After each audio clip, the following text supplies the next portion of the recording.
It seems like to me that so much of life is dedicated to understanding how to relate, how to engage the other.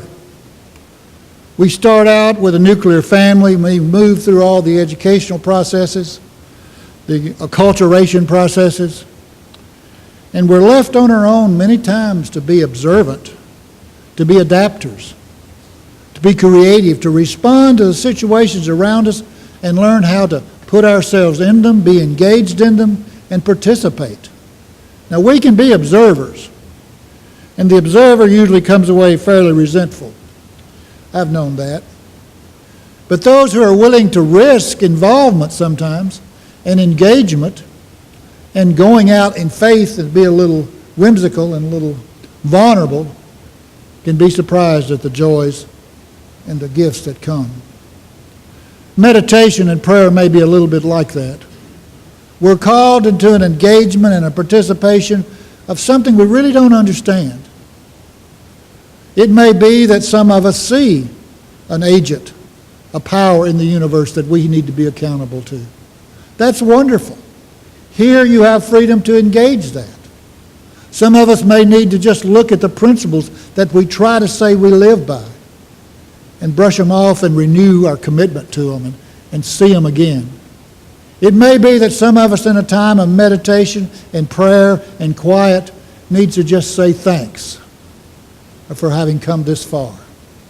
Thanks for the scars that have taught us how precious it is to have others to help us heal, how lonesome it can be in our pain, but also in moments of joy to acknowledge how wonderful it is to say thanks for those gifts that have come by us.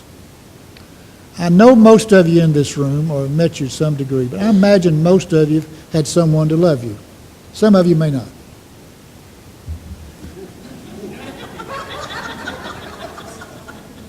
All of us are called to engage others in love relationship.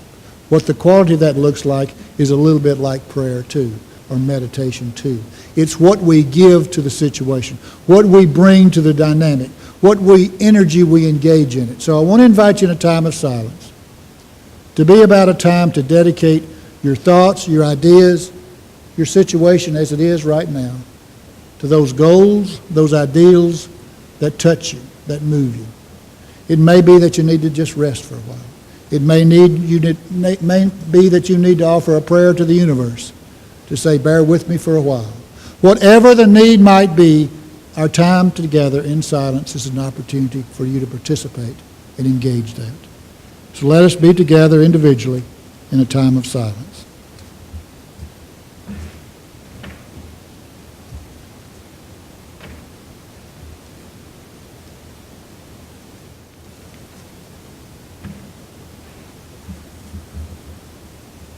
Mystery beyond my knowing, as broad, as deep, and as wide as the edges of the cosmos, as close as the breath in my lungs.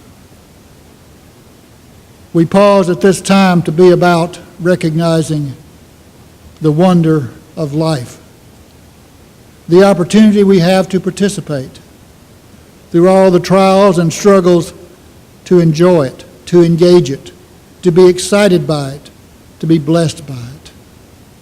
The struggle to acknowledge the gifts, recognize the wonder, are ours. Our losses, our griefs, our mistakes, they can plague us. May we find the grace in our own hearts and our own imaginations to forgive ourselves, to claim those blessings we need, to be about acknowledging the possibilities that still are there. May we learn from our mistakes. May we overcome our hurts. May we be blessing one to another. And may that which is holy in life be found and acknowledged. Not in the high heavens, but the person beside me, the person engaged every day, the people that people my life. For all the good that we ourselves do not affect, may we say words of thanks. May our acknowledgement be built with and blended with a creativity that responds and contributes to the goodness that life needs now.